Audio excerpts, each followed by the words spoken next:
We've been talking about the top 3 biggest mistakes that you all could be making without even knowing it. And I hate that if I'm making a mistake and I don't know it. I don't know what the impact is. So that's what we're trying to talk about today.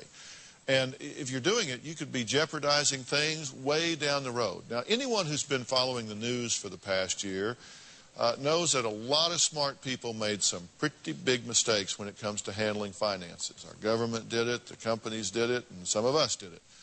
My next guest, Liz, is no exception. She is guilty of number 3, destroying your financial future.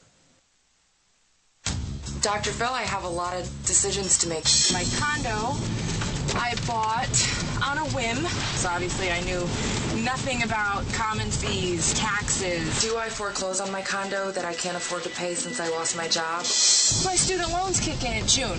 If I can't pay the bills that I have now, I cannot afford an additional $600 a month. Is my reason for going to grad school just to defer my student loans? This is the entrance to my office. My mom put the sign up here, finest consignments. I have a lot of gorgeous designer clothes that I have here that I list on eBay. When you're selling stuff to make your own living, it's scary. Am I fooling myself in thinking that because I've got this time on my hands that I can even start my own business? School is now tied into, the condo is now tied into, the job is now tied into starting my own business, is now tied into life, and I'm like sitting there like a nervous wreck, like, what do I do? That's the insanity of my life. Thank you. Well, that was Liz, and I brought in reinforcements for you. Okay, sitting right next to you here is Marilyn Logan, known as the Money Lady. And she's joining us today, and she really wants Liz to think through her options here. You know what, I want to congratulate her for being trying to be a homeowner. That's absolutely wonderful. So she got into the game of being responsible. That's awesome. However, you did borrow that money from your parent, right? Correct. Your mom. For the down payment. That's not the good part of the game. Correct. Because to contribute to be a homeowner, you need to put your own money up. You Correct. need to save your own money. So that was kind of like a money mistake. So getting in the game of being a homeowner was very responsible. And actually, her monthly payments, it was enough to, you could make that money. Even if you're working in McDonald's or Taco Bell, you could have done that. I want you to understand you're not by yourself. Right. We all have made money mistakes. The mistake was when you went and got an equity loan.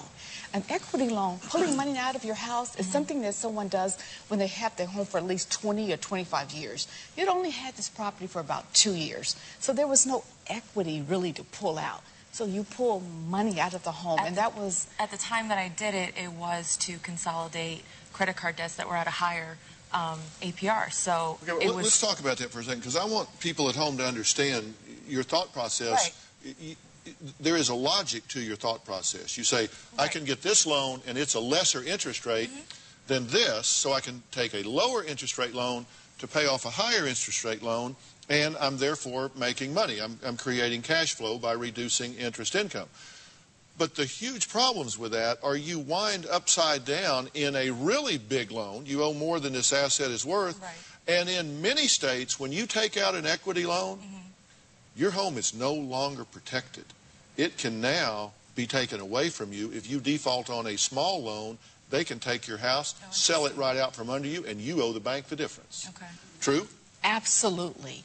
So now that I'm in this situation, do I look at foreclosure as a viable option? Do I keep working with the bank that I knew I was losing my job earlier this year, and I contacted the bank right away, as everyone says that I should, and I'm not getting any assistance from them? I've offered, I thought I came up with what seemed to be mutually beneficial, options, that I would do a loan deferment, like my student loans are deferred while I'm in school. I thought that was a good option. Do interest-only payments while I'm on unemployment, so then they're still getting their money and I'm showing a good faith effort, and they've said no to everything. So well, you're doing the right thing to be opening the dialogue. There's no question about that. But Marilyn, go ahead.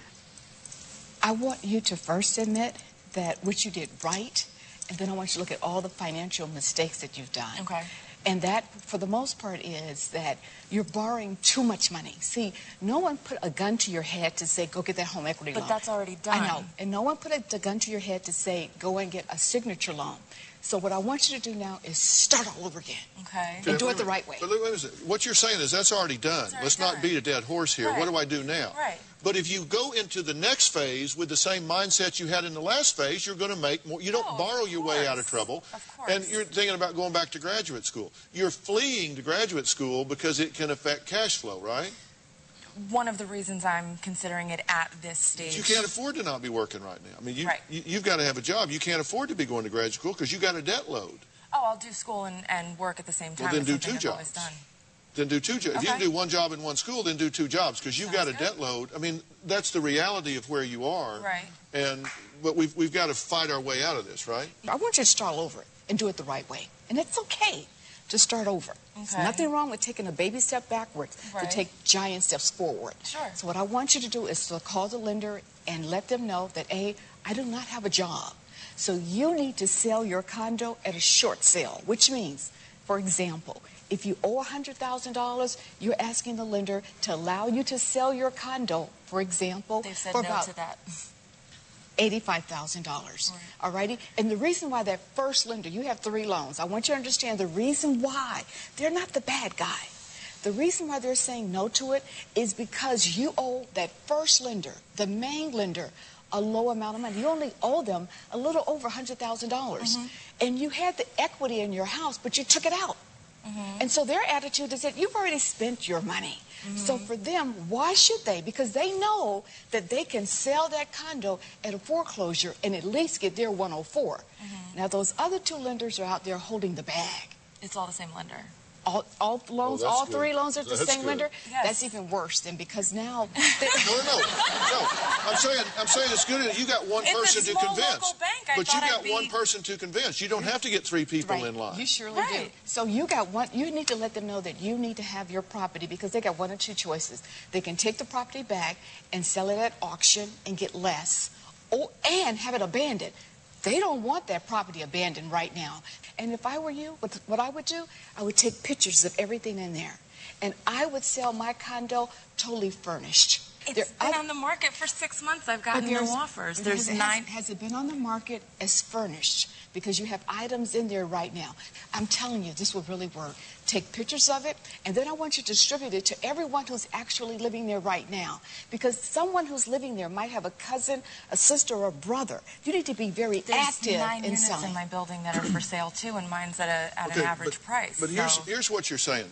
And let me be real clear here, because you want to be argumentative about this, which is fine. I mean, say whatever you want.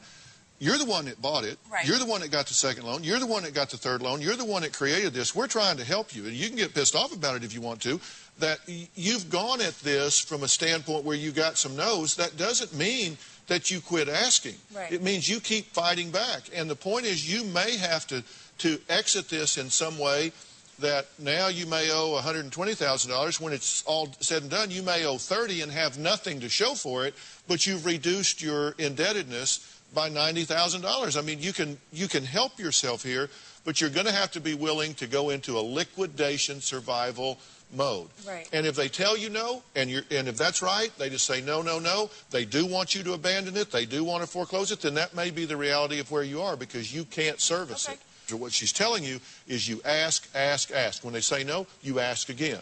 And if they finally say, get out of that house and give me the keys, then it's not your option.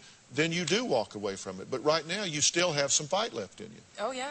I was just on the phone with the vice president of the bank on the way here. And you can give her some talking points to say to that person and let them know the up and down sides of all this. We'll be right back.